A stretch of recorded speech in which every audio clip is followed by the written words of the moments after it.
we will do more applications of properties of triangles after having covered the isosceles properties. We will see how we can apply isosceles triangle properties to applications. We will also revisit congruency rules again as properties of triangles. And thereafter we will see that how do we apply both together, both, that means isosceles triangle properties and congruency rules together for certain applications. We'll begin with isosceles triangle properties. So let us look at this question. It says these are two isosceles triangles. So BC is the common base. There is one triangle which is above BC and there is one triangle which is below BC. So first let us consider only the triangle that is above BC. We know that in this triangle, if AB is equal to AC, then angle opposite AB, that is angle ACB, is equal to angle opposite AC, which is angle ABC, using angles opposite equal sides in triangle ABC, only this triangle. Now let us consider the second triangle. In this triangle, again, it is given to us that BD is equal to CD. Please remember these were marked equal with a single segment here and a single segment here, a double segment here and a double segment here. So now in this triangle, since these two sides are equal, so angle opposite BD, this is the side BD. So in the green triangle here, the angle opposite will be angle BCD, this angle. And the angle opposite CD, CD is this. So angle opposite will be angle CBD, only this much angle. So that happens in the triangle BDC. Please remember, whenever there are more than one triangle given in the figure, it is important to mention in which triangle are we applying the property. So first we applied this angle opposite to equal sides in triangle ABC. Then we have applied the same property in triangle BDC. After this, we have statement number 2 and statement number 4, which we simply add vertically. So angle ACB plus angle BCD. Let us go back here and check what they are. Angle ACB is this much and angle BCD is this much, both the left hand sides. Together it is forming angle ACD. So together it is forming angle ACD. Look at the right hand sides, angle ABC, angle CBD from statement 2 and 4 respectively. So that is this angle and this angle together forming angle ABD. So we have proved without using congruency but only using the isosceles triangle properties that in these two triangles, this angle is equal to this angle. Now let us revisit certain applications of the congruency rules. The question says here that in triangle ABC, AD is the perpendicular bisector of BC. Please notice here there are two keywords, perpendicular and bisector. So in one single statement, there are two properties given between AD and BC. So AD and BC are related in two ways, perpendicular as well as bisector. This is not an isosceles triangle that is given, but any triangle. We have to prove that it is an isosceles triangle. So let us see how. First, we consider these two shaded triangles and we notice that side AD is common to both the triangles. Then we notice that angle D in the green triangle is 90 and angle D in the pink triangle is also 90. And why that so? Because AD is perpendicular to BC. AD is perpendicular to BC. We can write it in symbolic form like this. After that, we can say that BD of the green triangle.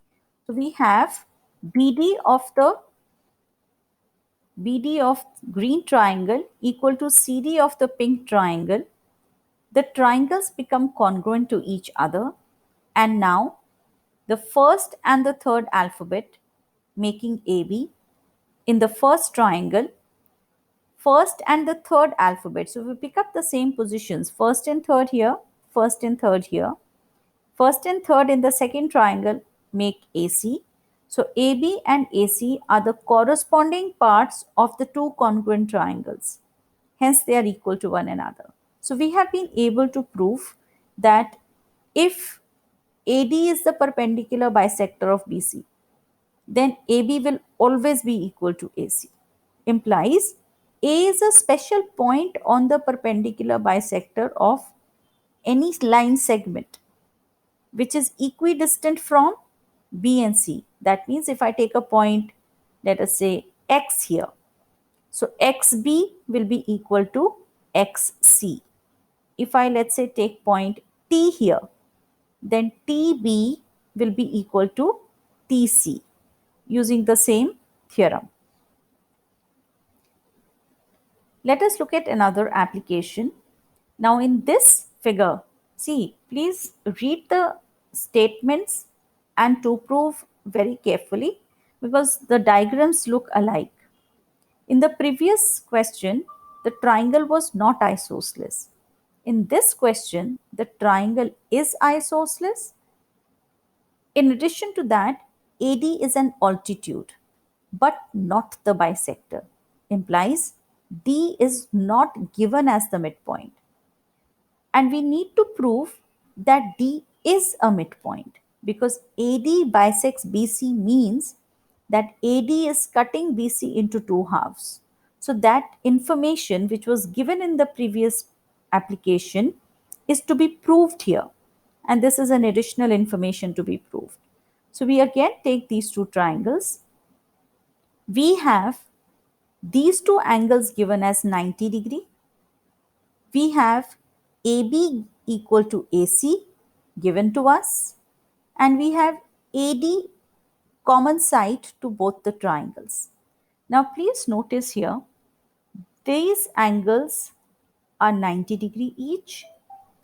AB and AC are the respective hypotenuses of the two right triangles. Green is a right triangle, pink is also a right triangle, and the side opposite 90 is known as the hypotenuse. So AB is the hypotenuse of the green triangle, AC is the hypotenuse of the pink triangle, they are equal to each other. AD is the side of the green triangle and the side of the pink triangle. Therefore, we have RHS congruency rule applying here. Right angle, hypotenuse, side. Right angle, hypotenuse, side. So RHS. Once the triangles become congruent, we can say that the corresponding parts are the corresponding parts of congruent triangles are equal to each other. And how do we pick the corresponding parts? We pick up the alphabets from the same positions. So if I pick up second and third position, DB, then we pick up second and third position, DC. Next, we also had to prove that AD bisects angle A. So angle A over here is angle BAD, and angle CAD here is CAD. So that is again corresponding parts of congruent triangles. This is up till question 2 of 7.3. Question 5 is exactly same but with an additional information that we need to prove that angle B is equal to angle C. Now please notice here, angle B is an angle of the green triangle known as ABD. Angle C is the angle of the pink triangle known as ACD, and they too are corresponding parts of these two congruent triangles. So this seventh statement is an additional information that was required in question number 5 of 7.3. So these two questions were identical where this information was required. So the extra information in this question, that is angle B is equal to angle C. We can take this also as the proof to the theorem, the isosceles property theorem, that if in a triangle AB is equal to AC, then prove that angle C is equal to angle B. Remember, we had constructed the angle bisector for angle A.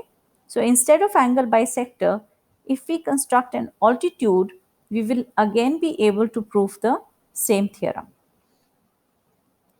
Another application here,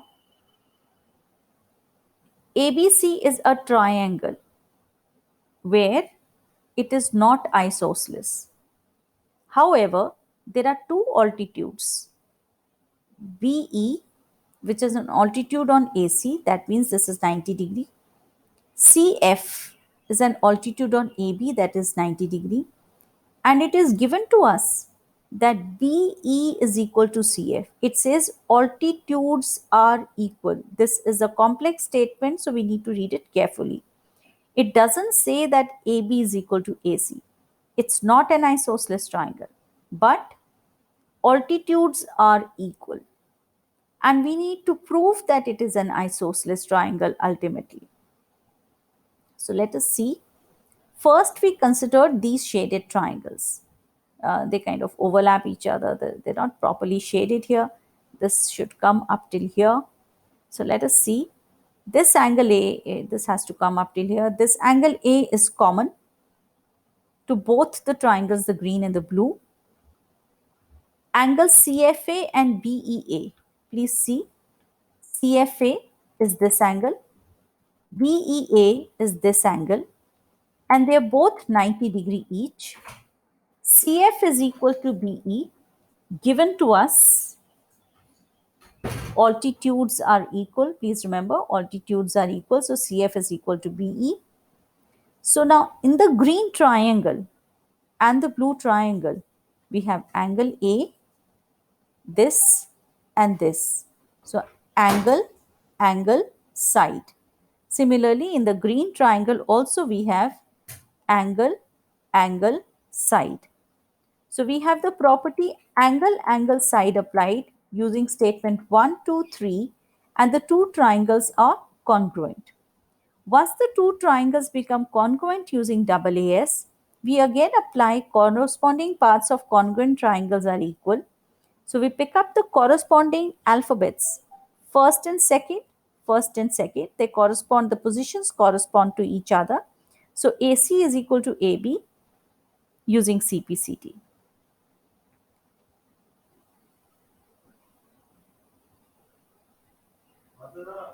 Let us look at another example. In this triangle, unlike the previous one, it is given to us that they are isosceles. Rather, there are two isosceles triangles, ABC and DBC.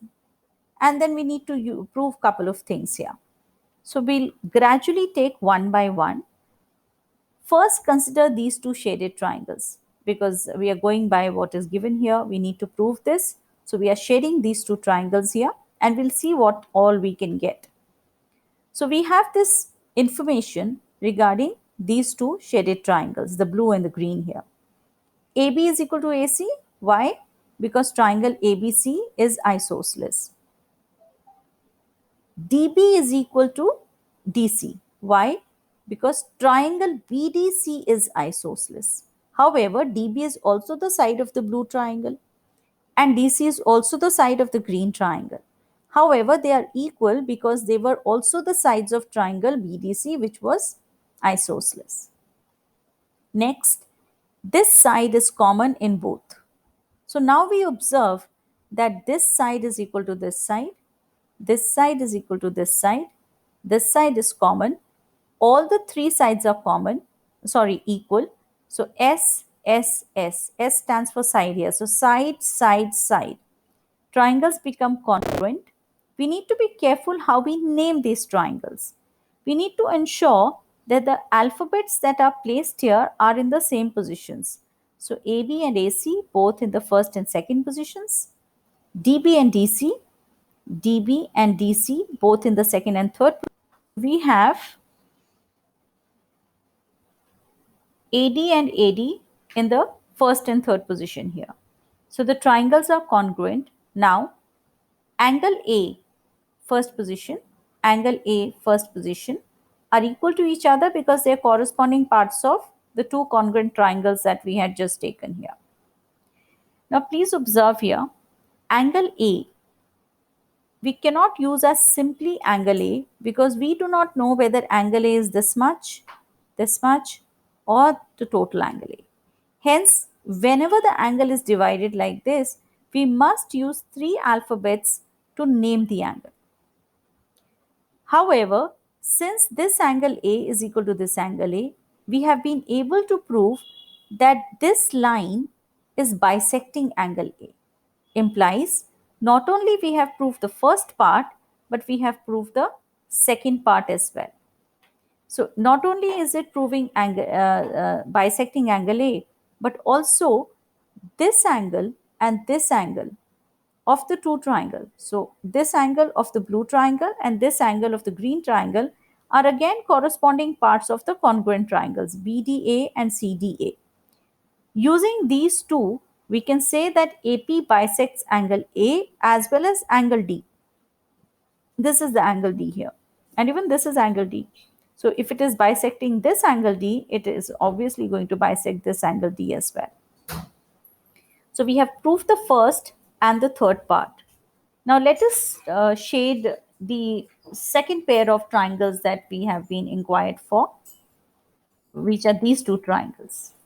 Now in these two triangles, what all is given to us? We have been given that AP is equal to AP. Why? It's common. Now look at statement number 1, AB equal to AC. It is important for these two triangles. So we've taken statement number 1. Look at statement number 5. Statement number 5 was this angle is equal to this angle. So this angle belongs to the purple triangle. This angle belongs to the yellow triangle from statement number 5. And we have taken statement number 7, AP equal to AP.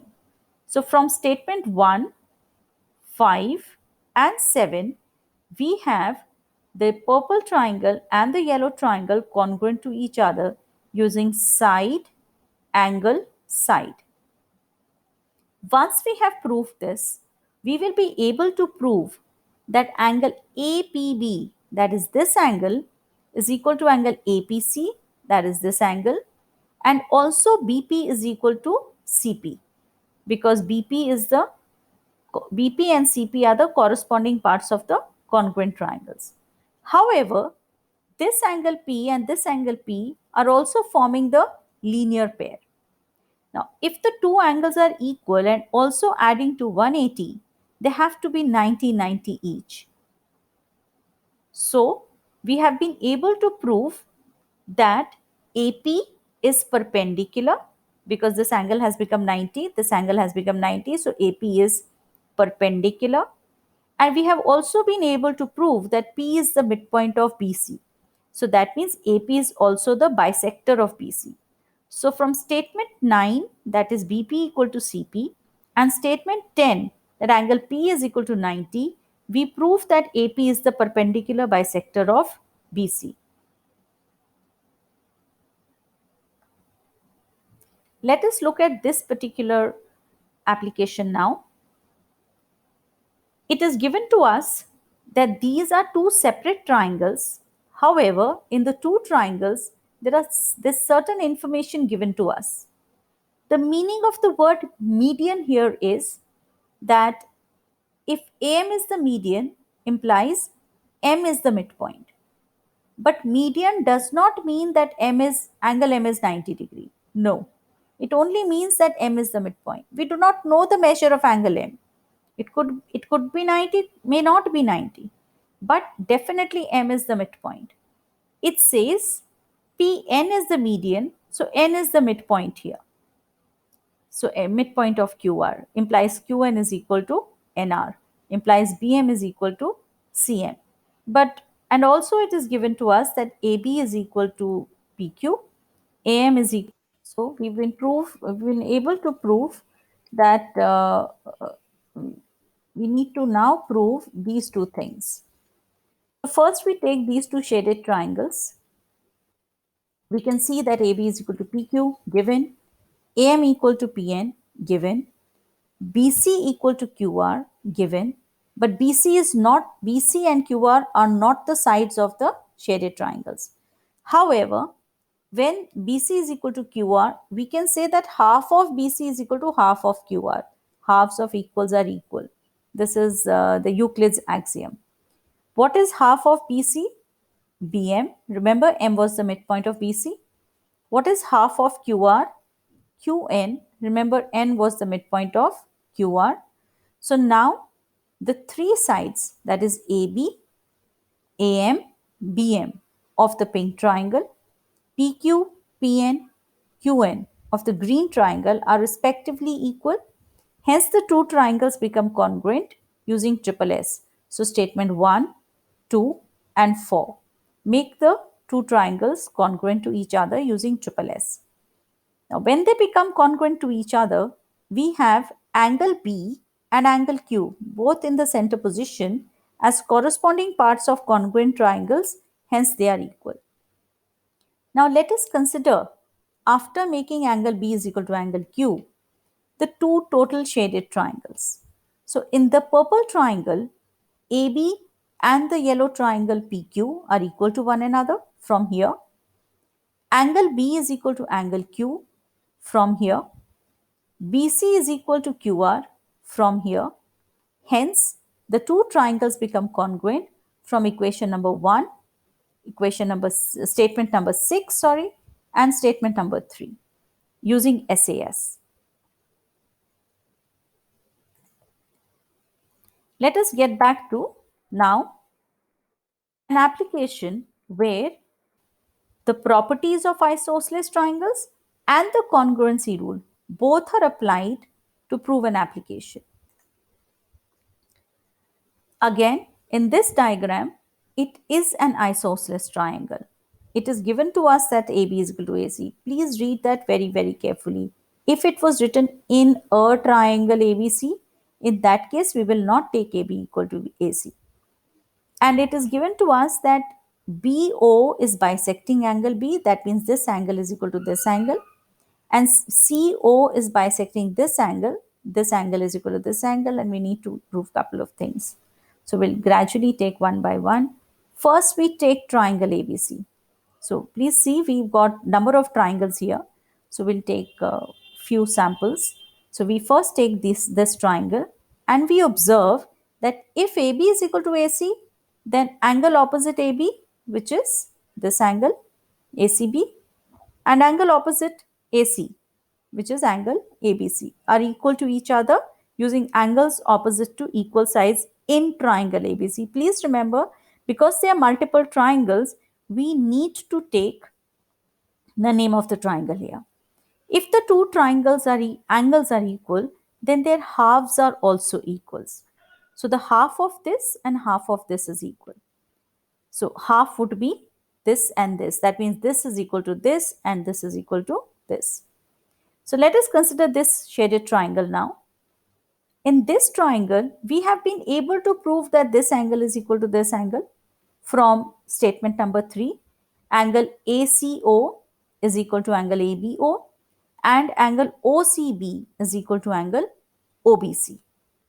Now we apply the reverse property. In triangle OBC, if this angle is equal to this angle, then side opposite this angle, which is OB, is equal to the side opposite this angle, which is OC. So we've applied the reverse property in this triangle and we have been able to prove that OB is equal to OC. First the straight property and then the reverse property. Now we are going to consider these two triangles. We shade these two triangles and we observe what is given equal to us. These two triangles become congruent directly from statement number 1, sides equal. From statement number 4, these two angles equal. From statement number 5, OB equal to OC. So, SAS congruency rule.